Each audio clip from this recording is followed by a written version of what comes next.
Loop-de-loo, dee-lee-dee.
KW office that you could imagine. And I love Keller Williams, but I'm a big believer in take what you need and leave the rest. And I'm absolutely allergic to BS. So I just like to keep things super real. And so we just take the things that work really well for us and we execute them at a high level. And we just turn down the volume on the stuff that doesn't work for us. And so you'll hear some of that where we really embrace some KW stuff and where we, have embraced other things as well. I don't care what works as long as you work it. I have a mega team. We've been number one in our county for about 20 years. This year we'll sell about 400 houses. Last year we sold about 400 houses. Next year, I'm really hoping to sell about 350 houses, but make even more money. I'd like to do less deals and make more money. I have no interest in ever being on a stage and being interviewed for number of units. I would like you to interview me for how many times I went by the deposit window at our little old home state bank. So you can gather what you will from that. The reason I wanted to bring Dawn on today is I do have the great fortune over the last several years of coaching people all over the country who are just wild talent, really amazing people, teams and team leaders and OPs, mega agents, brand new agents, people doing 1 deal, 5 deals, and 5,000 deals, to give you the range of people. Not one of those people comes close to Dawn. And so and what I'll say by that, I don't mean in her sales volume or her style. I know she will laugh at me when I say I don't actually think she's such a great real estate agent. And so I'm going to ask you to listen to a lot of what she says. And I'd like to have conversation after she and I talk about why we think she's so successful, because in many ways she's successful in spite of some of the things she does. And we laugh about that a lot. But what I want you to notice is how authentic and joyful Dawn is. In all of my years, I've not come across somebody who has such a high level of authentic joy. I think I've seen her in bad moods, and I cannot imagine they last 90 minutes. I mean, she just has a remarkable resiliency to stay joyful. And I think that her clients are so blown away by her joy that they don't notice that she's not all that great at selling houses. And I actually think that taking insulting to this. I know. You're fine. We got this. So Dawn has a mega agent office in McHenry, Illinois. And so her MAO is a beautiful little like charming storefront in a downtown of a little charming town, like, where everybody knows everybody. And it's one giant room, because I think Dawn would probably say she doesn't believe in walls, and that everybody should know everything. And she lives very openly and authentically and transparently. So that's something I think you'll hear. But this is the story that I want to start with, and have Dawn jump on and start to communicate with. I know lots of rags to riches stories, right? Usually it's over a decade or a whole career. We might hear somebody who started at the bottom and made it to the top over a long period of time. 4 years ago, Dawn left her husband, and Dawn, please don't use the vernacular we usually do to describe him. All right, I'll try really hard. I know it's super hard with him. Oh my God, I really should just give the money now. Go. Yeah. And so she left her husband. She was a single mom with 2 kids. And 4 years ago, she was at our local gas station, and would steal creamer and toilet paper in her big fake purse so that she could provide for her kids. That is when we say the bottom, that's what we're talking about in terms of the bottom. Dawn, would you share a little more about that? So I was married at the time for 15 years, and I had suspected for about 8 years that my ex-husband was having an affair, and he told me I was crazy. But I think you kind of know what you know. And finally, the day came that I did get confirmation that he was having a ridiculous torrid affair for 9 years. And so I kicked him out, found out at 1 o'clock in the afternoon, and by 7:30 that night, he no longer had any semblance of life in my home. My locks were changed, everything was done, and his stuff was in somebody's garage. Let's pause right there. So you guys, this is a class about real estate, but one of the things I love to teach my coaching clients is the high cost of hesitation. And what I've found is, even when it's messy, those decisions are always the winners. Okay, keep going. So to go back a few minutes, he was a realtor for himself for about 8 years. I was a stay-at-home mom, and I did all of the work behind the scenes. He is and was inept, wasn't able to do any real estate. And so I did all of the work. I was basically practicing real estate without a license for my husband. So I kicked him out at 7 o'clock. My girlfriend came over and said, somebody had taken my kids and said, you have the weekend, figure your shit out. Sorry, figure your stuff out. $50. So figure your stuff out, and you have till Monday to make a decision. And so I decided that I wasn't going to pay my mortgage anymore, because I didn't know how I was going to pay my mortgage anymore. And I decided I can figure out how to short sale.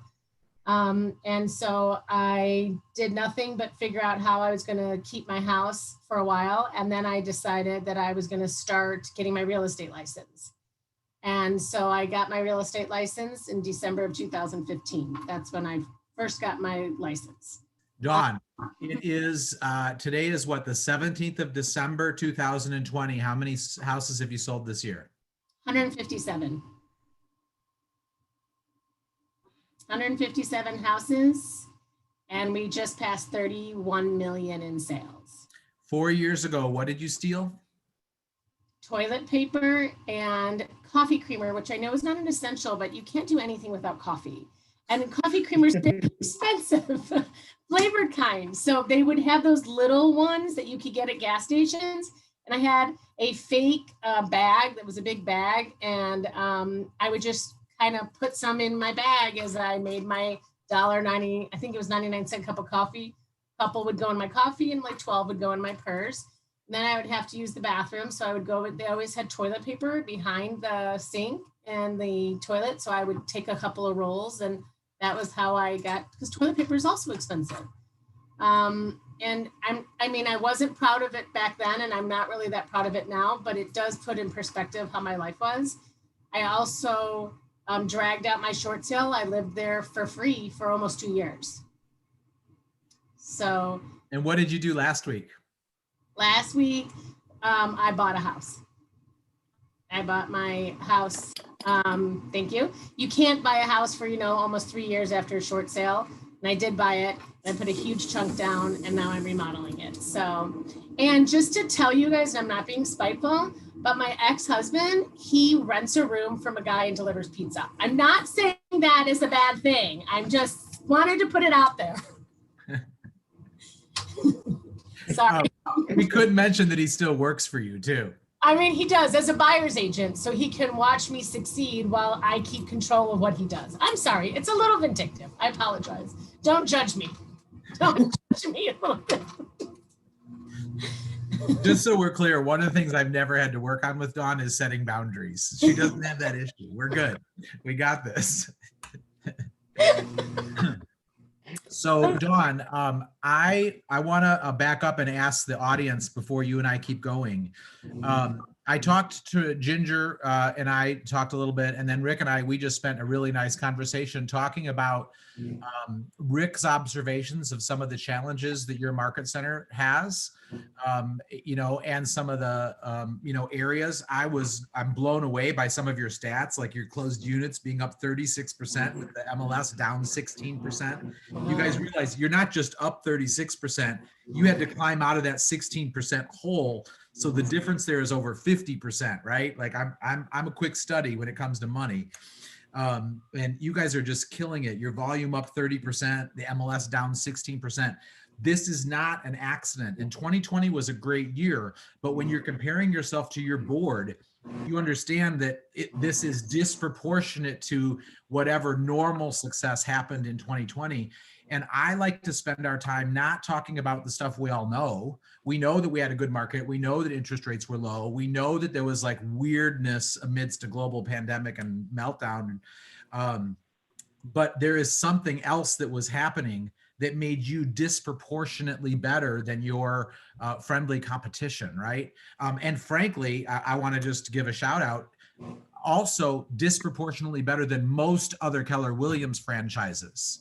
So not only did you guys do better than your competition, not only did you do better than your colleagues, but you actually did better than most other Keller Williams offices as well in like lots of measurable areas. And so the area that I want to focus on is what's going on with you guys that you need help with that I could interject into my interview and story with Dawn. I know that listings are one of those things, right, Rick? Yes. So can you say more about that? Yeah, our actual listings taken was down significantly, about 42% compared to the MLS being down 17. Yeah. So we are definitely off kilter there, as well as the volume, which we know is definitely tied to the units. But I also think that, the buy side is a little bit easier for us, and we have a lot of new agents. So I think the natural attraction is to do the open houses, work the buy side because it's a little bit easier. And I want our folks to get over that fear that listings are tough, because quite frankly, it gives you a lot more leverage. Gives you your time back, right? And you potentially pick up buyers from that as well. So I want our agents to feel more comfortable with the listing side, and then how to use our systems to let that grow organically for them, if that makes sense. Yeah, integration of systems. Okay. Can anybody else say what they're struggling with right now? What are your challenges as you look at 2021? Don't be afraid, guys. Anything that's eating at you, your first hire, your first buyer's agent, anything. Time management.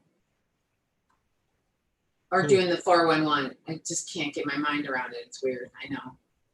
That's good, Pam. Yeah, really good. Awesome. What else? I'm so busy running around with buyers that it's hard to go after the listings. I know Rick said can you guys hear me okay? Yeah, Jess. Unstable. It's easier for buyers, which in some ways it is, but it's also a lot more time consuming. So, I guess one piece of advice I can give a lot of the new agents is like, don't just get caught up with the buyers, because then it's a blessing to help so many buyers, but then you have less time to go after those listings, which is what I'm dealing with right now. Cool. I totally get it. What else? Well, and Tyler, if I could throw out there too, the thing to kind of keep in mind, and it's an awkward thing to discuss, but when we are selling houses at a higher pace than we're taking listings, we're actually supporting our competition, right? We're selling their houses right? Which still brings us income, but wouldn't it be better if we had our own listings and sold those as well? That's how we grow ourselves and our company. Yeah, for sure. For sure. What else? What else do you guys, what are some roadblocks to your success right now that you're really contemplating? Hello, this is Sandra. Jessica's helping me, but asking for a minimum like 2,500, 3,500, you know. For Yeah. me, I just go with whatever the MLS says, 2.5%. I appreciate you saying that because you guys are in a pretty low price point in some areas, I'm guessing. And so that's an interesting concept to set a minimum threshold of like, what is your time and value worth? You know, and from a coaching perspective, what I know is it's not about having the courage to say it's worth $2,000, you know, that your minimum is $2,000. What I know is that most people need to feel like they're worth it. It's about your personal value and having the confidence to say it. That's actually where the work of that comes in. So I totally appreciate that. And Dawn will be super helpful in that area. What else? Ginger, what about you? What do you see as an OP? I'm just thinking. I'd like to know where Dawn got her listings from. Like, Okay. where do they come from? Yeah, we'll get into that for sure. Yep. What else? Hello, my name is Caroline. I guess I have one listed, and I'm a fairly new agent. I've only been with the agency for 2 months. And my struggle with mine is it's on a contingency. So my buyer, he's selling his house and he can't get his new house until this one is sold. So I'm just trying to figure out how to attract people to my listing. I will be doing my second open house this week. So it's just trying to get it out there and trying to get people to look at it. And then selling it once I get people out there. Cool. All right. Love that one. That's excellent. So Dawn, let's start with how did you and I meet? Because it really is a key touchstone in how you do your business. Well, I obviously knew about you for a long time because I'm in the same area as you. But the first time I actually had my first like private secret crush one-on-one on you was I had gone to Mega Camp. I believe that it was actually Mega Relief that Keller Williams turned it into. I was going to my first time that I was going to invest in going to Mega Camp to make it this wonderful experience. And then Harvey came, we switched it to Mega Relief. I decided, so charity is huge for me. I wanted to still go. And I was assigned to the same place that you were at, which was some big church. I believe it was like it was a church. And we were separating clothes and everybody had a certain thing. And I watched you with a wad of $100 bills, stuffing $100 bills into the pants pockets of the people's clothes that they were going to be getting. And I remember thinking, how unbelievable, that he has that much money that he can do that, but the selflessness of you putting $100, and I could visualize those people having the worst time of their life, lifting up their pants and putting their hands in their pockets and finding a $100 bill. And I was like, that's me. That's what I want to be. That's what I want to do. And so it was a really great experience. One of the cool things, especially if you hadn't seen the devastation of Harvey, I mean, the devastation was catastrophic. So you could be there and see it and know what that $100 was going to do for somebody. Yeah. Yeah. That was a pinnacle moment for me within Keller Williams. You know, I grew up in a culture where my grandfather had a saying, to have, give all to all. And so I've always been a guy who's just like really measures my generosity. I almost feel like a primal need to be generous because I want to make sure I'm being grateful enough for all the blessings I have.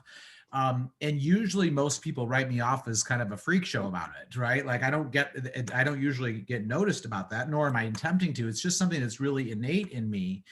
And that day being there, what actually happened behind the scenes was Keller Williams had taken me in a bus. For those of you who went, they kind of took us in little pods to various groups, and they took me to a rich white guy's house.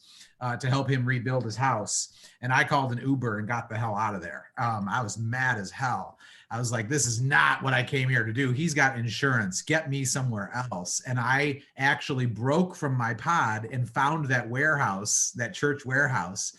And I just kept imagining those people getting those clothes, imagining how they would feel putting their hands in those pockets and seeing $100 bill. I was really moved by that. But I can tell you entirely my business is built on service work, community, and generosity. Like I know everyone in my town and everyone knows me through various boards and service work. And you met me there. I don't remember meeting you there. I'm so sorry. We've joked about it for a long time. I'm used to that with you. Go ahead. But we began our relationship where we did know each other because you actually are maybe a bigger giver than I am. Can you talk about how that fits into your business? I grew up with an aunt who never married, worked tirelessly. It was just her, and she would give away as much money as she could possibly give away.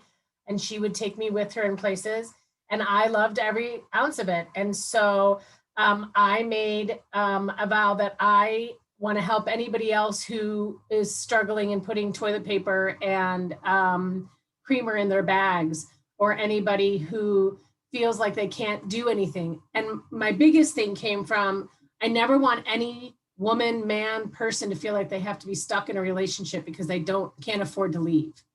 And I should have left a long, long time ago, but the fear of having no idea where to go and how I was going to provide for my children kept me from doing it. And so it became an obsession for me to give back. I also wanted to change the school districts because I wanted to make sure that I could stay and raise my children in this town that had embraced me and came to me and helped me in my biggest time that I needed it. So I ran for school board and knew nothing about it. I don't have a college degree. I had a couple years of college, but I actually right now am the vice president of the school board here. I became the president of Kids in Need in McHenry County, which bridges the gap between foster children when they get dropped off to a house and has nothing. We bridge that gap. So we help all the children in McHenry County's foster care program. I'm sure I'm Commissioner of Economic Development for the City of McHenry, which is a non-paid volunteer appointed position. Just so you know, also the school board is an elected non-paying position. So I don't get paid for any of these boards that I serve on or committees I do. And I help businesses make sure they can come into the community and get access and whatnot. And I am an ambassador for United Way of Greater McHenry County. So that's what we do. This is the thing I want to get clear about.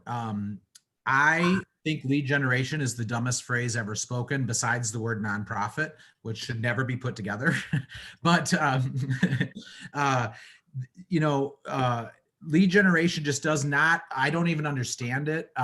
What I notice is whenever I'm in a room and we talk about lead generation, most people leave the room either in shame or just because I don't know, they hate it. And whenever we have a class and we title it lead generation, no one comes. But if we teach the same class, but we change the phrase, everyone comes. And this is where I know Keller Williams is obsessed with us time blocking from 9 to 11 every morning. I don't know about y'all. I never found people who can afford houses who aren't working between 9 and 11. So why on earth would I use that as my time to call them? Stupid. That doesn't make any sense to me. I'm going to call them when they're around. But what I discovered in Dawn is is this similarity, which is we lead generate through our community involvement. She is literally like a whirling dervish. Everywhere I go in this town, people know Dawn. I mean, she could probably oust the mayor if she ran, without any signage because everyone knows her. I help him on his campaign. I know you do. So I want to bust the myth for people that lead generation means 2 hours a day from 9 to 11, and it means cold calling around your listings or calling people that are for sale by owners. That's of course all stuff that people do, and I certainly honor any path to success. But Dawn nor I are capable of those kinds of things at all. No. What I do, can I interrupt you for a second? Tyler, I am allergic to calling people. It's an allergy that I suffer from. I think I throw up every time I think about trying to call somebody to lead gen, but I love to go get a cup of coffee with somebody and talk about them. And I love to go around in the area and say, how can I help? And for every person that I'm helping, I'm talking to 12 people in the event that I'm doing, as opposed to sitting on the phone waiting for somebody to answer the phone. And that's my lead generation. It's Tell us, the same. tell us the story about you going to the courthouse and not leaving. Oh, yeah. So we decided, are you talking about when we looked up all of the divorce things? So I had decided that one of the best ways I think that you can start getting some lead generation is figuring out all of the people who have filed for divorce, because they have to sell their house, most of them. And so we couldn't figure out what to do and how to start. So we went into a courtroom, actually the courtroom that I got divorced in. I sat with my friend and we waited and waited until we could figure out which was the person that we could talk to on who would know the most about how to figure out who filed for divorces. And my girlfriend was like, I want to know that one. And it was the one in the polished suit and whatever. And I decided, no, it was the crazy-eyed woman who was running around all over the place, because I could relate to the crazy-eyed looking all over the place person. And it turns out I talked to her. She actually knew me. She knew my brother-in-law, and she told us exactly what to do. So we spent the day in the courthouse going, it's numerical and alphabetical based on when they file. And you can look up their phone number, their address, and everything about them and when they filed for divorce, and possibly how many children they have and what their plans are, all in the court record. And so we got a bunch of listings by calling that. And before the courthouse closed, we were going there every other week to grab the names and to call them. I don't know if you guys have the app Forewarn. Have you guys heard of that app? We So have it, yeah. we're able to, if we couldn't find their phone numbers, we just put their names and the city they live in through Forewarn, and we were able to find them easily. And so we got a bunch of leads on that. That's so awesome. Tell us some other lead generation without calling it lead gen, because I know you don't want to. What are where else do your listings come from? A lot of my listings for sure are all on my Google. I think that I don't pay for Google, I don't pay for the optimization, but I do give my clients the best service possible. And I ask them instead of asking them for a referral, I ask them for a review. So when you Google Dawn Bremer in McHenry or Best Realtor in McHenry, you'll see that Caldwell Banker has 12 5-star reviews. RE/MAX may have 9 5-star reviews. I have 90 5-star reviews. So it automatically puts me up there. And when people are looking, they automatically call me. It's just an automatic. And instead of asking for a referral, I just ask for a review. And now we've created a thing where we send them an email, and it's Yelp, Facebook, Google, Zillow, and Redfin. And they review us, they just copy and paste it. And so a lot of my leads come from people Googling top realtor and seeing my 5-star reviews over anybody else. A lot of other places come from, I was the PTO president of my son's elementary school for 12 years. I was doing it already before I became a realtor. And once I became a realtor, I started talking more and more people and sponsoring things at the school. You know, the school's always looking for fundraising. So when you donate $100, it's a lot of money to a school. And then you get to help at the event. And then you get to volunteer at the event. So I volunteered for almost every event that school held for 12 years, and especially for the last 5 years. And I think, from that school, there's 253 kids in the school, and I sold probably in the last 4 years, 38 homes from that school. Wow. School with less than 250 people in it. Hey, Dawn, can you remind us too of your business profile? What is your percent seller versus buyer? I'm 50-50. 50-50. I used to be an 80 buyer. Out of your 50-50, how many of those buys were yours? Be honest. Out of those 50, out of 75, I think 18 were dual. I sell my own listings a lot. We closed on one yesterday, $15,000 in commission. We had the buy and the sell. We have gotten to the point with our town that we actually sold a house in Wonder Lake to somebody that we were also listing their house in McHenry and then sold the neighbor's house. So 3 of our clients had the 3 houses, they all swapped. So it was pretty cool. But so I used to be an 80-20 and now we are a 50-50 listing. Absolutely.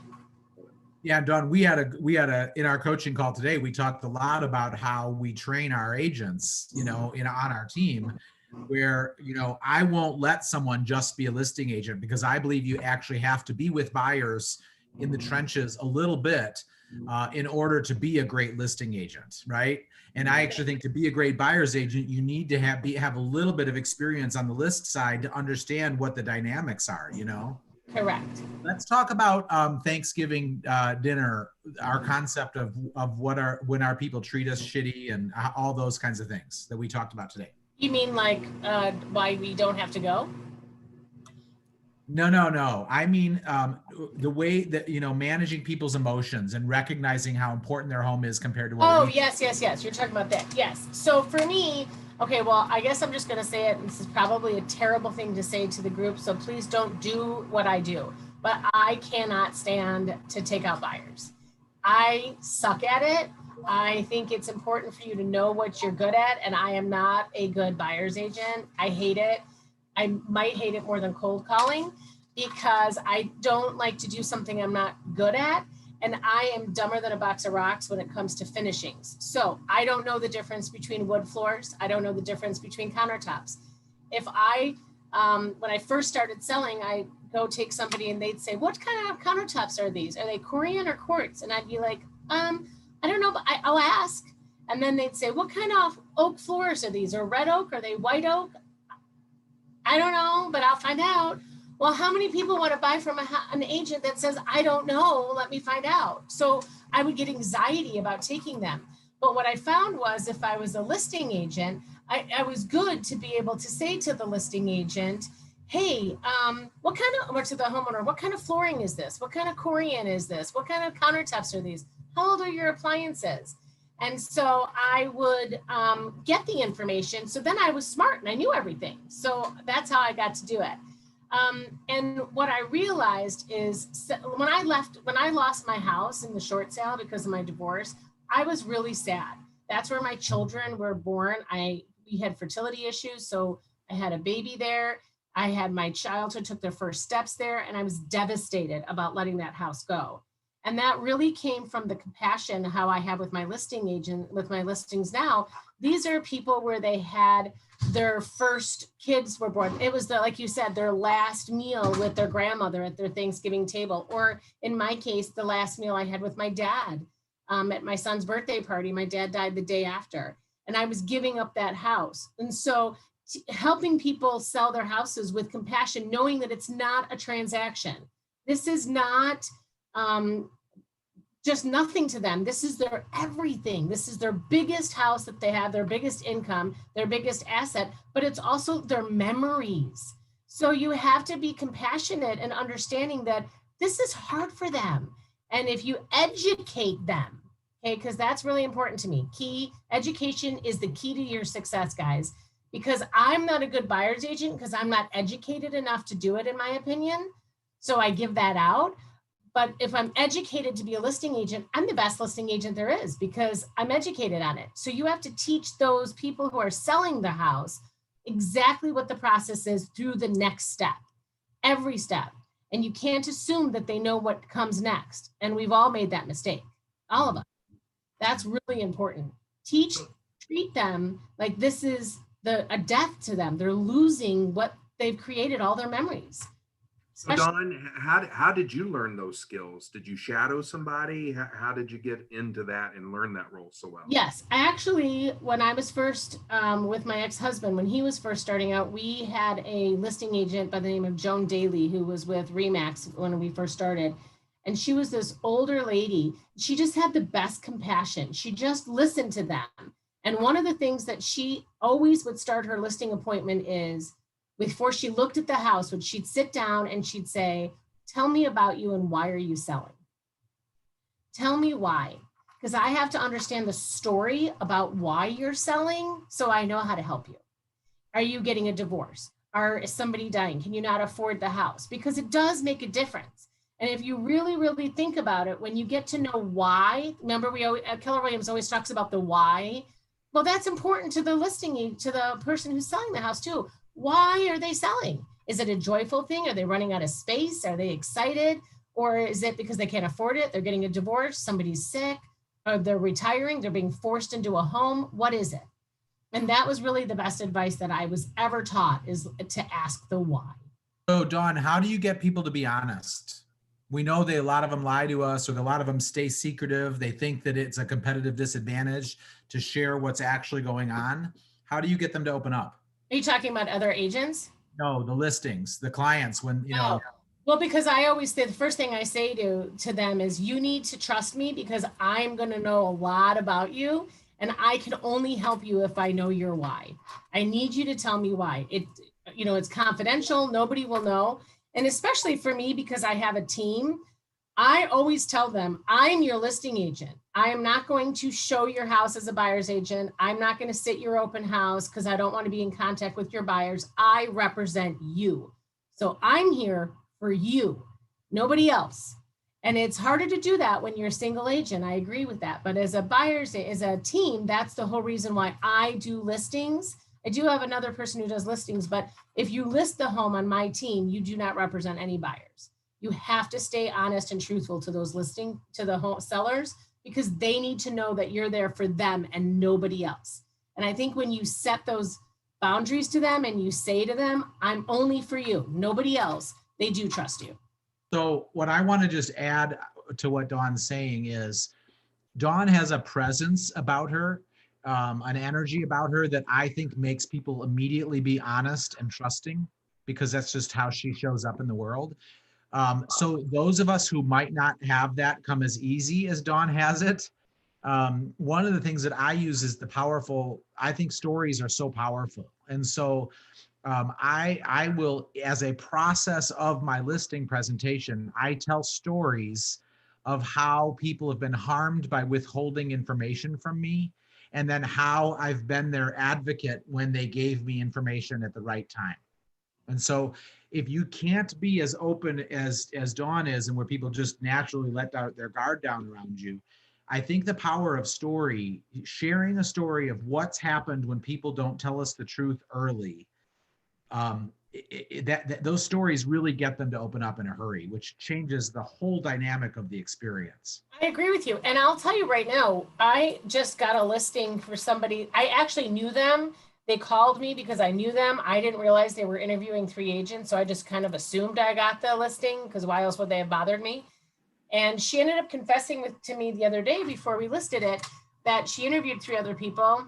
And the reason she went with me is because she could relate to the story that I told her. She could relate. Her dad died, and this was her dad's house. And we sat down, and when I learned why she was selling it, because it was her dad's house and she was her dad's caregiver, well, my dad died and I was his caregiver. So we bonded based on that, and I understood her why, and she understood that I got her why. And so we were able to work together, even though the other people were a percentage shorter, she told me, and I did not budge on my commission, just so you know, which I used to do. Yeah, let's have a quick. Can we talk about commission? Yeah. Wait, So somebody what had a question. I heard somebody. Yeah, I have a quick question. Yes. So just backtracking a little bit, I know that you said like you did a lot, you were involved with your school groups a lot and stuff like that, and that your relationships would kind of organically form. But I guess my question is, when you were like amongst these groups, were you like, I guess, proactively like telling them like, I'm a real estate agent, or just like directly asking them like, are you in the market, or how did, you know what I'm saying? Like the conversation would come to. Yeah, absolutely. No, I don't think I've ever asked anybody, are you in the market to sell? That's just not kind of how I do my stuff. But I always tell people what I do. Of course. Okay. Rick, are you in charge of muting Dawn? We have to stop. We're gonna stop Dawn from lying. I'm not lying. I hate lying. No, I hate him. I never ask people if they're selling. Okay. Let me paint the picture for you guys. So Dawn is single because she left her husband, which she openly admits. So I'm available if anybody is looking to. Part of what I'm trying to help Dawn with is attract a new intimate partner. Oh my God, don't say which it. is impossible It will never happen, and here's why. Because I drive a Dawn wears minivan. Horrible baseball caps with blingy KW on the freaking cap. Like the most unsexy thing ever made. She wears all. Oh my God. Oh my God. Do you understand, Victor, now what the situation looks like? She does not have to say she's in real estate. She drives this like heinous, bright red minivan that is so embarrassing you want to die, with her like shit painted all around it. KW this, Dawn Bremer this. She cannot even breathe without you knowing she's in real He estate. is convinced that I am never going to have sex again because I drive a minivan that says the Bremer team. This is not up for debate. Okay. Anyway, I'm so sorry, Victor. I apologize for my obnoxious coach over there. But I mean, anyway, I may wear this. I may have things that say Bremer team, but I do not say, are you looking to buy or sell? But I always find out what they do. There's no possible way that you Can I get a freebie and swear and call him a bad name? Can anybody give me permission? Thumbs up, Dawn. Thank you, ass. Go ahead. But you guys, this is actually like really essential. Dawn does not ask for business. No. And I have to tell you, in all the people I've coached, I've never found top agents that ask for business. They believe in attraction rather than promotion, and they make themselves so central and such an asset and such an advocate to their community and their people's lives that people just wouldn't even consider not going to them as a default reaction. And Dawn, you do like so many mailers and not mailers, but like gifts and drop off things. Yeah. So that's what I was going to say. So a couple of things that I do. First of all, I find that because I network a lot, I'm in a lot of networking groups. I have built really strong relationships with a lot of people. And let me tell you why that's so smart. For me, because it's really helped my business. I know the best flooring guy in my town, and he's my friend. And I know the top electrician in my group because he's my friend, and the painter. And so when I give a listing packet, it has all of my friends, because they're my friends. I go to their house, we hang out with them, and they happen to also be people that are important to my business. So when somebody goes on a Facebook and says, looking for an electrician, most people tag me and say, Dawn, who do you know? And so I've become the expert in giving them contractors so they know that I know what I'm doing with houses.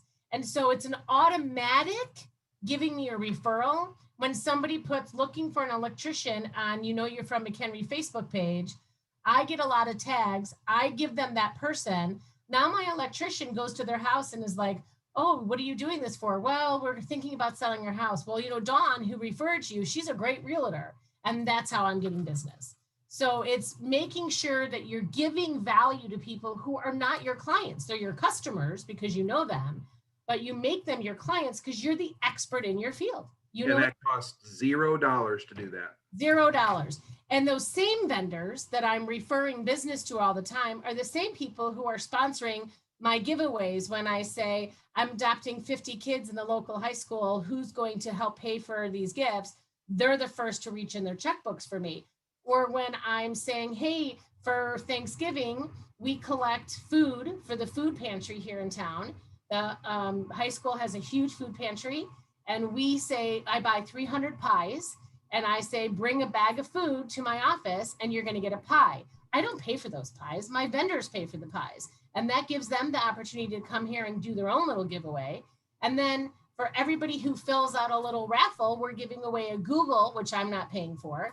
And we're giving away a ring, which I'm not paying for, but it's at my office. And so people are— Which she doesn't pay for. Which I don't pay for my office either. Shut up, Tyler. God!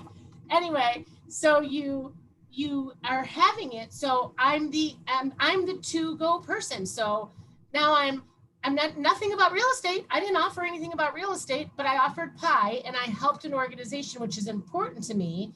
And I met a whole bunch of people who came to my office and know I sell real estate. One of the questions that came up when we first started was talking about time management and 411s. And so I want to just share with you guys a philosophy I have, as I believe that most of us waste a lot of time taking what works for us and applying it to other people instead of trying to learn who that person is and applying what's right for them. So I'll give you an example of whoever it was on here that talked about a 411. I'm absolutely obsessed with things like the 135, the 411. My whole calendar is time blocked beautifully. If I presented one of those ideas to Dawn, she would throw up. I mean, that's just not who she is. And so I don't even have one. I don't have a database. I'm just being honest. Yeah. So I'm approaching Dawn in a way that I think Dawn's actually much more like most people than those of us who are capable of like a rigorous 411 and accountability to their time. Dawn is actually much more common. And that's why I'm always searching for how can I help her in a way that she thinks, right? Like if you guys have ever been through the KPA, I know Rick and Ginger certainly have, the KPA tells me, how does Dawn learn? How does Dawn think? Dawn does not want to see something written on a piece of paper, right? So Dawn's very visual and artsy and funny. And so like last week I did an intensive with her, and can you show us it? Here she goes. So I wanted Dawn to get in the mindset of thinking about what 2021 would look like. And so I hate vision boards, but I like more artsy things. Like, so Dawn and I spent the day working on what is her vision for 2021. Now I'm going to take what she created and I am going to turn it into a GPS, but Dawn will never look at that GPS. I'll use the GPS to help coach her. But I'm not asking her to use that tool. She's going to have that head, which, by the way, I bought a male figure because I'm so desperate for her to find a man. So I'm not just telling the truth. But now, exactly. But Dawn, tell us what's on there and what that was like for you, rather than the traditional way that we're taught through KW. So it was really fantastic. So he is completely right. I will not do spreadsheets. Don't send me one. I won't even open it. I don't do any of that stuff. But what I do love is a visual. So I have, if you see behind me, I have folders, everything is visual. So we put this together, and just to tell you a little bit about it, if you look at the eyes, it says heart and soul across the eyes. Because to me, that's important. I feel like we are the heart and soul of what we do here, and we need to know what that is. We want to be great. We want to be, because this is not my, as Tyler likes to say it, this is not my vision board, but this is my business's vision board. And so we want to have confidence. We want to celebrate. We want to have action. And if you notice, that's in yellow. It's actually, I noticed that yesterday. Yellow is my favorite color, and it's the only thing in yellow here, and it's action. And to me, this is huge. This is what I've really been focusing on in this word. And lifestyle, treating yourself. I want to be able to create a business where my team can do those things. We're all benefiting from what we're doing. We want to have the fire to be the best that we can do. And the biggest one that I also love is light up. I light up when I talk about real estate. Tyler calls it, what do you call it? My crack? Yeah. You're like a heroin addict. That's all I can say. I am a heroin addict when it comes to real estate. It is. It's just the truth that what I have. And so I want to be able to make sure that I can continue getting my fix. And in order for me to get my fix of getting the real estate and getting these listings, I have to do all of these. And this is my 411. This is my vision board. Yeah, and so the other reason, you guys, that I want to land on something that Dawn mentioned, but I want to go deeper with it. I'll tell you what, like, I went from doing a guy who could not get past doing 100 deals a year to 400 deals a year, almost in a course of like 18 months. I got 4 times bigger. And the one thing I can point to is this moment. I was sitting in a conference room with my business partner, and there was a vase between us. So she was on one side of the table, I was on the other side of the table, and there was a vase in the middle. And what we realized was that we were continuing to make decisions based on our personality and who we were as individuals, but our organization was actually an entity. And so those of you who are in, I know you guys are Missouri and Illinois, but you know, a corporation in the eyes of the IRS is a person. It's an entity outside of a human being, and it has the rights and responsibilities of a human being, right? So we started to realize what is the right decision for the company. And it might not be the right decision for me, Tyler, but it might be the right decision for the company that wants to grow to this size. And so I challenged Dawn to continue. It's part of the reason I made it a guy, besides the funny part about, you know, her dating life. I wanted to make it the visual reminder that she needs to start making decisions on behalf of a larger group, not on behalf of Dawn. Dawn got to 30 million because of her personality. She's going to get to 100 million the opposite of how she got to 30 million. She can no longer build a business based on her personality. She can no longer build a business based on her just fluffing all around town, being joyful. She's going to have to become purposeful.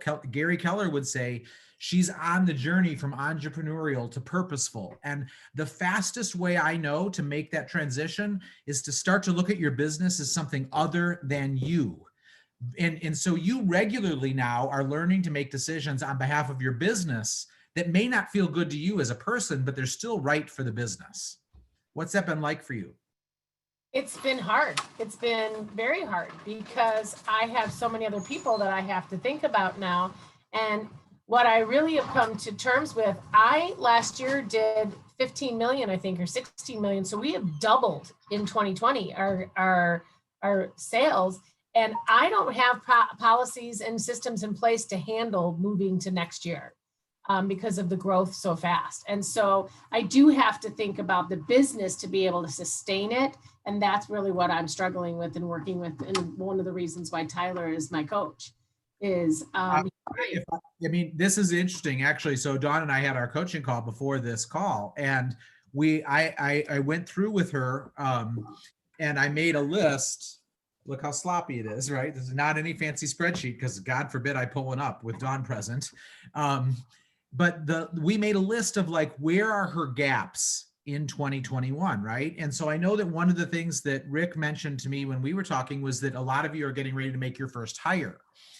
And so Dawn has a team, but she does not yet have an admin. She's using one of her team agents as her admin.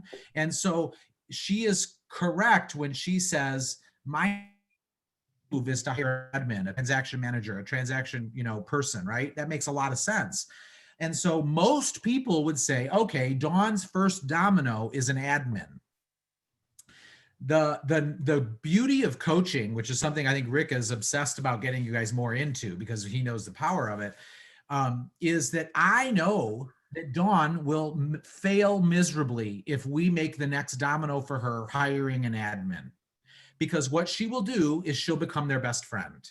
And then she won't be able to lead them, and then they'll let her down, and she'll be too codependent to tell them what happened. And all of a sudden she'll be paying them double, and they'll be coming in half the time.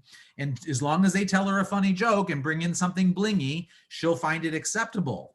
So her first domino is not hiring an admin. Her first domino is learning how to lead people. It's learning how to hold someone accountable. We have to get her conditions right for her to have her first admin. And so in many ways, this is what happens is when you get to work with coaches, like you guys have one of the best PC programs, I think, in the Mid-America region. When you have coaching that you could guide into, that coach gets to know you so intimately that they're able to help you identify what's really your first domino. If Gary Keller was on here, he'd say, what's the one thing I can do such by doing so everything else becomes easier or unnecessary? And for Dawn, she does need help. But the first thing to become everything else will become easier or necessary is learning how to hold someone accountable and not be their friend.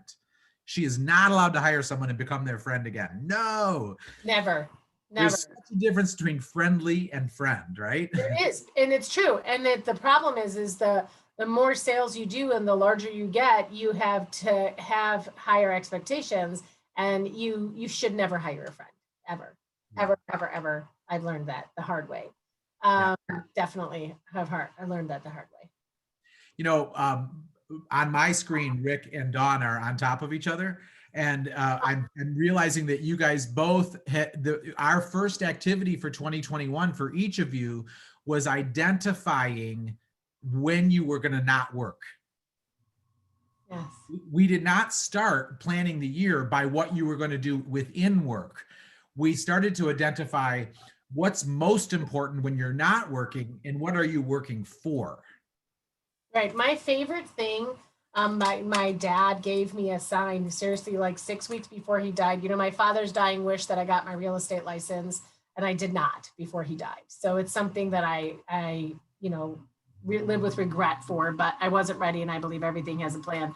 But his advice he ever gave me was, he was a self-made man, and he said, never be too busy making a living, you forget to make a life. And I have realized that this last year I have worked harder than I have ever worked, obviously, to double what we've done. And I was too busy making a living. I wasn't making a life. And I have these 2 children that I am solely responsible for, with no alimony, no child support. I do it single, all by myself. Every dollar is paid for by me. And I was not making a living with a life with my children. Yeah. And so I'm taking Saturday, my 3rd vacation in 3 months. I've been going, and it's very hard for me. Thank you. Very hard for me. And they've been simple, just going to Phoenix for a week and renting an Airbnb, but it's forcing me to be with my children. And that's a huge advice I hope to pass on to people is you've got to take time for yourself. You have to, and your family. Otherwise, what are you doing? Yeah.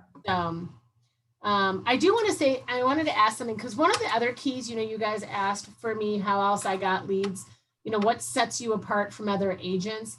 Has anybody out here, I don't know, I'm assuming it's out that way because it's universal, but has anybody ever heard of 360 Home Connect? Pam has? I can only see half of you on a screen, but. I have, I used it before. So 360 Home Connect is a free service that they give to realtors. And what they do is when somebody lists with me or buys with me, it moves their utilities for free. Their gas, electric, cable, water, trash, garbage. And it doesn't cost you anything. And so it's called a free personal concierge service. So when I go to these networking events and there's 7,000 realtors and me, and you have 2 minutes to do your introduction and what you say, my thing is always, hi, my name is Dawn Bremer. I'm with the Bremer team of Keller Williams North Shore West. And what sets me apart is I have a free personal concierge service. So when you buy or sell with me, we will move your utilities for free. So give us a call and we'll help you get rid of that. Nobody wants to sit on the phone for ComEd for 2 hours. And so it's free. And so you should really look that up. I think, Rick, you can get, if you want, I'll get your email from Tyler and I can send you the contact. But I think you should use it for your team. It's free. All of you can use it. It spoiled my 2021 bonus for my transaction management for my clients. Sorry. Love it. Yeah. Somebody mute Pam. No, I'm just kidding. I've always got the mute button ready for Pam. Thank you. What's going on? You know, I want to, speaking of little tips and tricks, Dawn was talking about Google reviews, and Jeb, I think you put something in chat about that. Or I guess it was privately to me. So I'm obsessed with reviews. I think we could have a debate about where is the best place for them to land. But I want to go back to that lead domino idea. You know, when you ask yourself, what's the one thing you can do such by doing so, everything else becomes easier or unnecessary. When I set the driving objective for my leadership team, the common one that I almost always go back to is increasing substantially our number of reviews. Because to get a 5-star review, every other part of my business has got to be firing on all cylinders. I am leading with heart and being a huge, fierce advocate for my clients, right? If I'm trying to increase my reviews by 100, that means I need to do a shit ton of transactions because we know that we don't get a review from everybody, right? You know, like to me, it's such a fantastic lead domino because if you get the review, everything else had to be in such alignment. So you get to touch a whole bunch of things to achieve that goal. And what I'm positive of is that the way the internet works is, if I say to you guys right now, I'm searching for a lawn chair that is 3 shades of purple with a cow print on it. If I log on to Facebook in an hour, I know for a fact someone is going to place an ad about that purple chair. They're listening to me right now. We all know what I'm talking about. The algorithms of the internet are spectacular. And I'm just positive the impact of Google, of reviews, probably Google reviews, maybe as the top of the list, or as Dawn said, the Google. By Google. You know, I just know that that's why agents are winning. Those who have the reviews win. We are highest on the list in all the searches. It changes your website content, which means it gets pushed higher on the list. I mean, there are situations where Dawn is beating Realtor.com in searches for McHenry. Do you guys understand the budget that they have compared to Dawn, who will like go flip burgers before she'll pay a dime for a review? It's just not going to happen. She's the cheapest person I've ever come across. So Wait a minute. well, let's be honest. I mean, maybe You on leverage myself, but I your give a lot assets away. really well. What? You leverage your assets really well. Yes, I do. So I think that the obsessing about reviews, if I was helping somebody start their business, this is the area I would focus on the most, because I think it addresses everything else. And so those of you who are struggling to get reviews, there's a service called Birdseye or Birdseye, and at birdseye.com. It's super inexpensive. They become a third-party aggregate to go get reviews for you. And then they place them on all the right sites. And then you get great analytical data back. So Rick, I'll send that to you, and maybe you could get that out to everybody on the call. Those little hacks can make a huge change. And Jeb, to answer your question, I'm virtually positive that Google reviews are, by far and away the largest driver. Although, man, reviews on your business page on Facebook really can get viral in a hurry. Dawn, can we talk more about your swirl?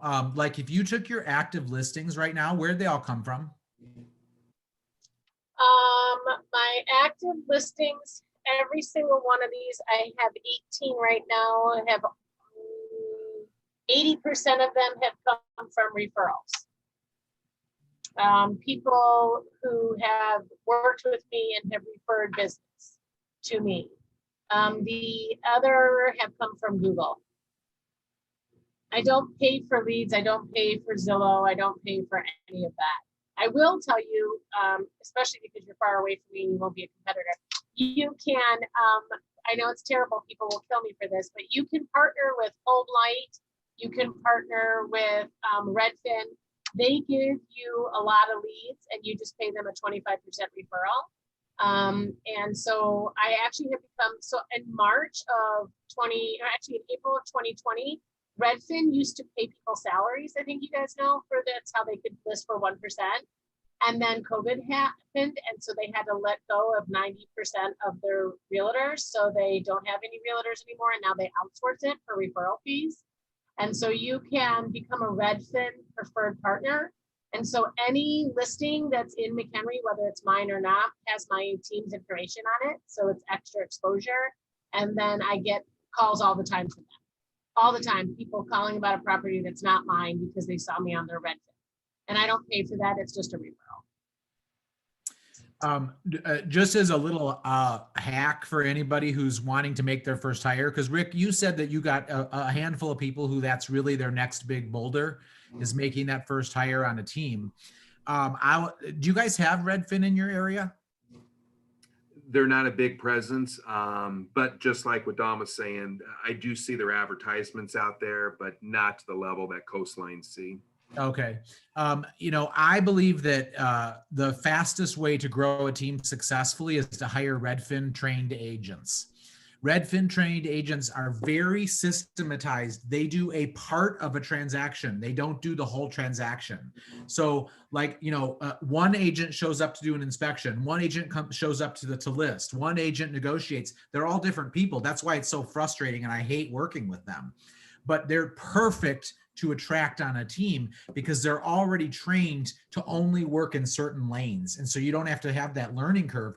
And they're also trained to make less money because they're staying in the lane. They make their money on volume, not per deal, which is a team model. So that's a really fast way to add people to your team, is to grab those. And if it's not Redfin, look at other competitors in your market. You know, and I'm assuming I'm safe in speaking for Rick, that if you're looking to add agents to your team, as far as I'm concerned, when you pay in your cap and your royalty, you're paying for Rick to help you build that team. So you are not alone when you need to hire your first agent. Rick is your greatest advocate, right? I mean, he will be more than happy to help you identify what your need is and then go hunt for it. And then he'll bring you the candidates. That's his whole job, is loving on you guys and helping you find talent. That's his whole job. Am I right, Rick? That's it, brother. Yeah. So I think those are quick ways to do it. What else can we learn from Dawn, you guys? What do you want to know from her? Ask me anything. And yes, let me reiterate, I'm still single thanks to Tyler's announcement. Well, at least I was on top of you. That's something for today. I know, right? Thanks, man. It's been a while. Oh, God. I'm so sorry. So Don, I'm curious, you know, when you talked about the story of doubling your business and Tyler quadrupled his business, my gut literally sunk, and I'm like, oh my God, what would I do if that happened to me, right? And what would be my next steps and how would I handle that? Methodically, how did you handle that? How did you know what your first hire was going to be and what was your second and third hire? And, you know, what was your mindset like when you went through all of that? Well, again, I don't have really a lot of support because I suck at that. But my first hire, actually, the reason we became a team, and I believe everything happens for a reason, was Jennifer, who was my friend, who what Tyler was talking about, why you don't work with friends like that. But Jennifer, I was in a networking group. I was doing pretty good my first year out. And she came and met me and said, you know, she's really struggling. She is not doing any type of business. She's miserable. And what could I do? What could I help her? She was actually the first person who ever came to me and asked me for help. And I took that so seriously. I had a listing that was a pretty popular rental, and I ended up giving it to her and saying, hey, you can take all the leads and convert as many as you can. And I noticed right away she was converting them into buyers very quickly, this rental. And it just seemed like a natural progression that I said, hey, instead of giving me a 25% referral fee, why don't you join my team? That was in March of 2018. And then she literally came on, and 2 weeks later, my mother fell and wasn't found for 3 days. And I had to get on a plane and disappear to Florida for almost 6 weeks. And I had a control problem. I'm shocked to hear, I'm sure you're all shocked to hear that I have a control issue. And I didn't know how I was going to ever give up my business to anybody to help me. And that's, it made it very easy for me to have to walk away and give her control. And she rose to the occasion, and it just came naturally. So that was really how I got my first team member. And then as we got bigger and bigger and bigger, we knew that we needed to hire Jennifer as a buyer's agent, and she couldn't be in what we have a huge area that we cover. And she couldn't be in Waukegan, and we couldn't still service somebody who wanted to go see in Wonder Lake. And I don't take out buyers because I hate them, as I keep telling you. And so we had to hire somebody else. So we hired somebody else. And that's kind of how I started doing it, is to gather the team members that were good in their own area so we could accomplish a bigger radius. And that's kind of how it came. And now we have 5 of us that work on our team. Awesome. And Don, since our office is majority of individual agents, what would be your biggest piece of advice you would give an individual agent to get to at least their capacity of business? Well, here's something that Tyler and I actually talked about. We wanted to bring to, I wanted to tell you a story about what happened, because, you know, don't forget, Keller Williams, one of the other things that's great about them is that you can add people to your downline and your profit share. And what I did when COVID hit, I was very concerned on what was happening in the industry around me and what was happening to these other mega agents. What was happening with COVID? What were they doing? And I just decided to take a leap of faith and start calling some of these competitors, the RE/MAX, the Coldwell Banker. And I actually had my team leader pull the top 10% of the people around me. And I asked if they wanted to do a mega agent mastermind and what could we do? And so we started a Zoom call in April of 2018. And we were meeting every other week. And Some of them sit on boards for the real estate associations. Some of them are, managing brokers. And so the 10 of us got together and we started to talk about what was going on and how we could help each other, because there's enough business to go around.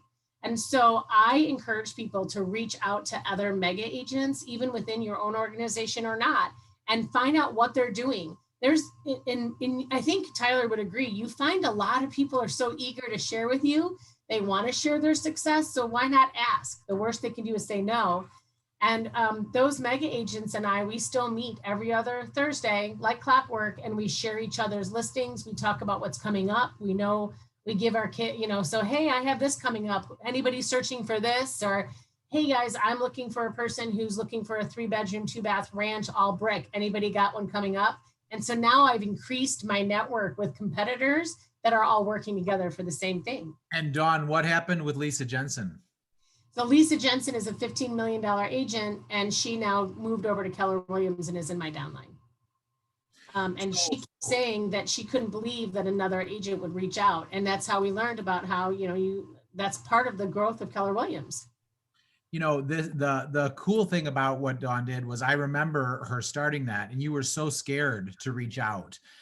You actually thought you were less than all those people. You felt like you weren't worthy enough to call them. And we literally coached you, together on how would we get you the courage to make those calls. You were so scared. What I can tell you, I've been, the largest agent in the county for two decades. And everyone's afraid to approach me. And what they don't know is that I'm so scared that they won't approach me, right? Like I'm just as scared as they are, and we have this belief that people are better than we are. And when you set that aside and you just were authentic, you just immediately brought in all your competition. And, one of the things I know for sure is that when you bring your competitors into a circle of trust like that, when you get up in their business and you guys start to negotiate together, you are going to be a better advocate for your seller because you have a good relationship with that co-broker.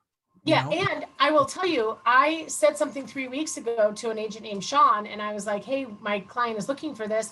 Sean went on a listing appointment, got it the night before, called me and said, hey, in 3 days, I'm going to see this, but I'm going to put it in the PLN for you tonight. Go see it. And we bought it.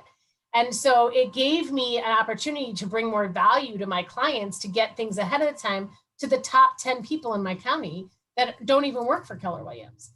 And so one of the things that I love to do is I spend a lot of time in my listing presentations talking about my friendships with my competitors. Mm-hmm. I go on and on about my relationships in the community, and I share why that's such an advantage to the client. You just explained it. Here you are telling Sean what you need. He's your competitor. He goes and gets a listing and you get first dibs on it in a market where every listing that comes on is sacred because we have so few right now. Correct. And to talk more about what Tyler said, he's right. When I said I wanted to do this, I was like, they're going to be like, why are you calling me? And who are you? And quite honestly, it was the opposite. They were like, oh my God, you want to work with us? You want to collaborate with us? We love watching you grow. Teach us. And it became this mutual respect that, and then Sean, the same guy, sits on the board of ethics. And he actually called me privately and said, hey, guess what? You're getting an ethics violation. Somebody reported you for a sign violation because my logo was not, it was 2 inches shy of the Keller Williams logo. And this person reported me because she was jealous of me, which Tyler taught me later, that's why she did it. But he gave me the heads up about it. And I mean, he's a competitor. And it's just. Should we mention the fact that you broke down in tears and were hyperventilating? I did break down in tears. I was so angry that I couldn't understand. I think I'm so generous and nice and kind, and I'm liked by a lot of people. I didn't know somebody hated me that much to do that. She had to take the sign out of the yard and lay it on the grass to take a photo and report me. And Tyler was like, well, that's just because she's so jealous of you. And I was so upset about it. And then I decided what I was going to do. I went to the florist and I bought $150 ginormous 4-foot peace lily plant and had it delivered to her brokerage with a sign, a big note that said, thank you for holding me accountable. All the success in the world, Dawn. Isn't that fantastic? She had to call me to thank me for the ginormous peace lily, which lasts 25 years. So may she always think of that thing she did to me. And I paid the $250 fine and moved on. And she has to look at that peace lily in her managing broker's office. And then the owner of Better Homes and Garden called me to recruit me like 2 weeks later. And I was like, well, I can't work for a company that has their managing broker calling and reporting me. What kind of teamwork is that? So she got in trouble from her OP too. So it was great.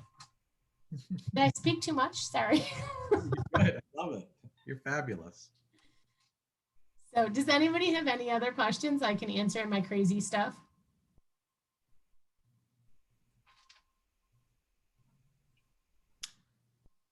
You know, I guess what I would just hope everyone can feel is Dawn is not any better than any one of us. Amen. She really isn't. She is just totally authentic, and you cannot be in her presence and just know, you can't not know that she's in love with this life, and that she's grateful every day. And I mean, she literally just leans in to being generous and loving on people and being authentic, and she trusts that there'll be more than enough. And now she's selling $30 million worth of real estate. It's really a testament to the power of authenticity and just, adding more love to the world. I mean, it's just who you are and how you show up. And so I'm so grateful to know you. And I love being able to share you with people like this, because I think that many times we put together masterminds and panels, and Keller Williams puts together Mega Camp, and they interview amazing people that we can't relate to. We have all been Dawn, and we all know Dawn. I'm convinced of that, right? We have all had moments of being just like her. And it's just, I think what she does is she's a testament that it's possible for any of us. So Dawn, I love you for being you. I'm grateful. Thank you. I love you too. Hey, Don, we've got a question in the chat. What is something you focus on in your listing appointments? So for sure, getting to know the seller and understanding their why, that's the number one thing that I do. And then it's really getting to know every detail about that house. It's important to me for me to understand the house so that I can write a description about the house that is true to those clients. You understand, again, when we talked about that, we have a huge responsibility representing that house the way they see it. And I also invite them to critique what I say. It's okay for me to write a description on your house that you're going to hate. And if you want me to change it, that makes it to better understand what you feel like you're presenting, then I will do that, because it's your house. You love it and nobody knows it more than you.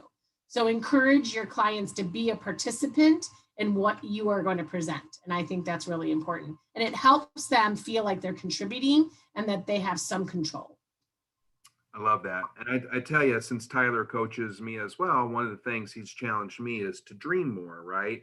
Dream about what I want for my life, my family, myself, and my business. Did you ever dream that you would be doing 30 million in real estate? Not on your lifetime. Not on your lifetime.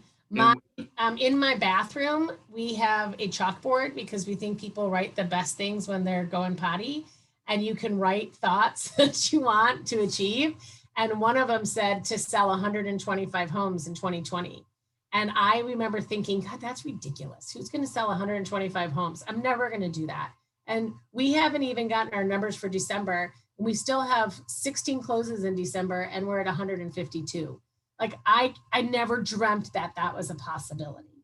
So now that you know it is a possibility, where do you see yourself now in 3 years? I hope to be an owner of a market center in 3 years.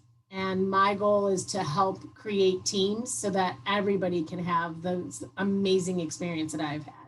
Love it. Really important to me. Love it. We got another question, Dawn. Can you give an example of certain things sellers are not forthcoming about in the beginning, and how can we help overcome some of that? Absolutely. I think people hide all the time that they have mold, or that they use that kills and they spray things because they don't think that we're going to see it or know it. And so the first thing that I always say when we're sitting down after we've looked at the house and we go through the paperwork is, this is the time for you to disclose to me exactly everything that's wrong with it, because it's only going to hurt you when a home inspection comes, because you think that you're smarter than a home inspector. And you really need to understand that it's going to cost you a lot more in the long run. I can price your house based on what you tell me and what your honesty is, but then you can lose a lot more money when we find out after the fact of anything that you were hiding. Mold, huge issue. People think that they're an electrician and they can wire. I just had somebody who said, oh no, there's no electrical issues. And I was concerned because I saw that the circuit breaker was burnt a little bit. So I asked a favor of my electrician because again, networking is everything. So your electrician will be happy to go out and look at it for you for no problem. And told me that it had cloth wiring. And it was not only cloth wiring, but it was a double tap breaker. So it's an $18,000 repair that she was trying to hide that would have cost her on the long end when she was trying to sell her house. So honesty, you have to explain those and use those examples when you're talking to people. I would just add to that. I do think they lie about their house, but I think even more, they lie about their situation. Correct. So like one of the things I always do is I search for, as we're walking through the house, I pay close attention to their mail. Anybody with a lot of mail unopened is behind on their mortgage. I promise you.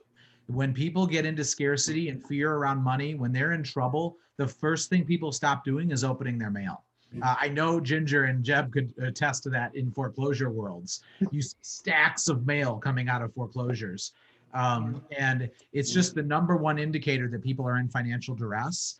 And so I think it's enormously burdensome for us to find out that someone's behind after we're already listing it, or find out that they can't afford it, or find out that they, are going to be triggered in this area and this area because they didn't tell us what's going on. And so that's where I use that power of story. And I don't talk about them lying about their house. I assume they all lie about their house now after all these years.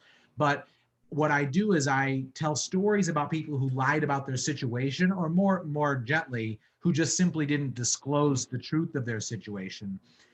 And then I share how detrimental that was when they didn't disclose.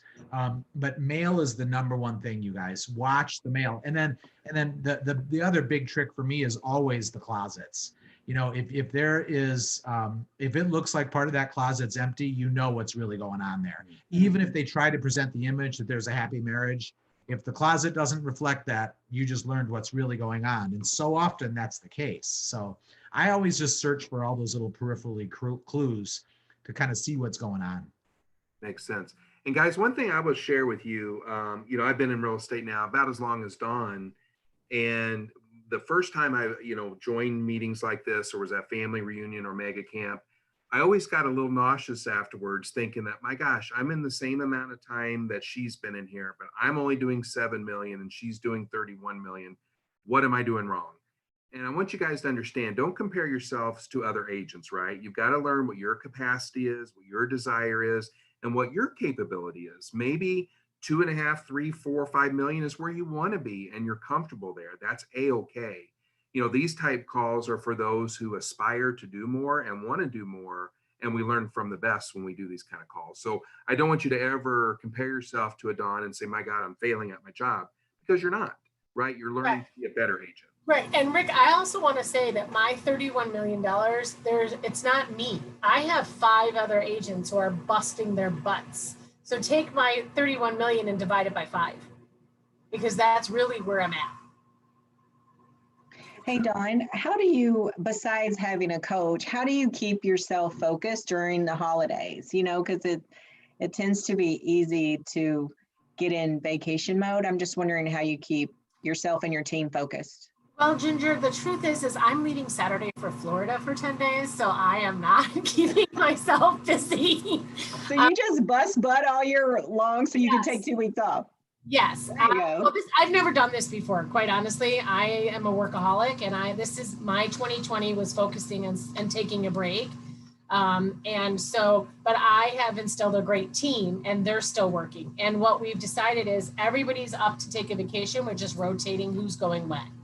And so I still answer my phone on vacation. I'm one of those who still do it. I'm not turning my phone off. I get all the phone calls. They all come to me. The difference is I just will delegate that out instead of following through. And that's something for 2021 that we're going to work on, Tyler and I, about giving up the control of the phone and getting an actual phone. so that I don't have to take any of those, and I can trust that my admin or whoever will direct those to where they need to go. Thank you. Love it. Don, we got another question in chat.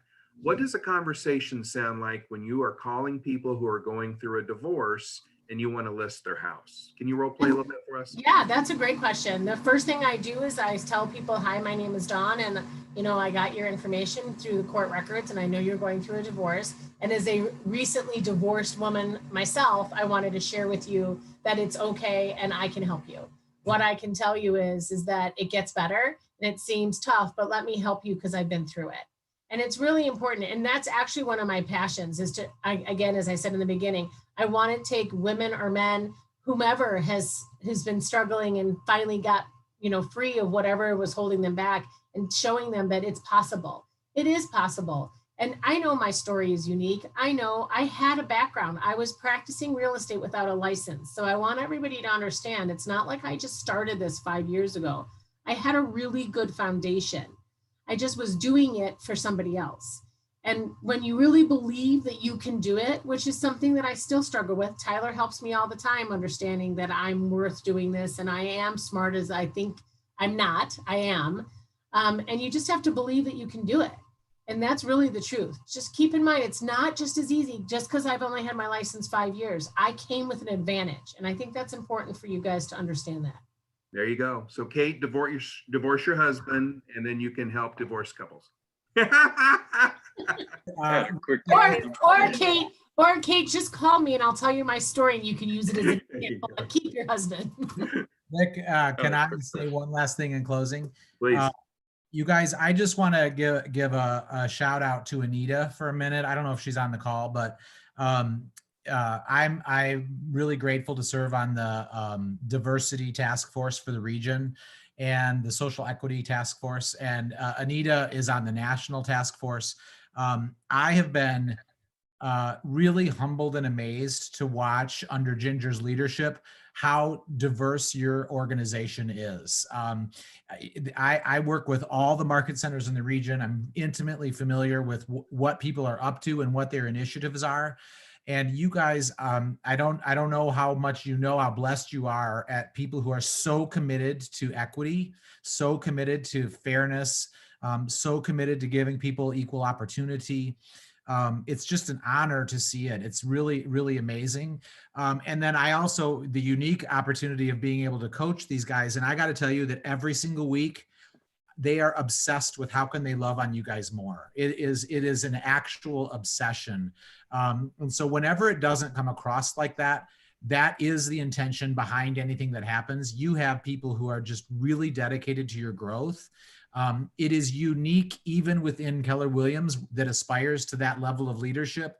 This is beyond what they talk about. And so I just think you guys are all blessed beyond measure to have the leadership that you do. And you're just awesome, all of you. It's a privilege to be here. Thank you, Tyler. We certainly appreciate your time. Ginger, do you want to wrap up for us? Or? Well, I just want to thank Dawn and Tyler for your time today. That was amazing. And, Dawn, you are so genuine and compassionate, and it comes through when you're having conversations with people. And I'm sure that is a lot of your success, just caring, Thank you. I appreciate that. I love what I do. I love it. And I think that you can only be successful when you love what you do, no matter what it is that you do. You got to love it. It's my cocaine, or my heroin, as Tyler calls it. Yes. Thank you guys for having us. We loved it. Yes. Thank you so much. All right. Love you guys. Have a good day. Happy holidays, Bye, everybody. Bye, everyone. Thank you. Bye. Bye.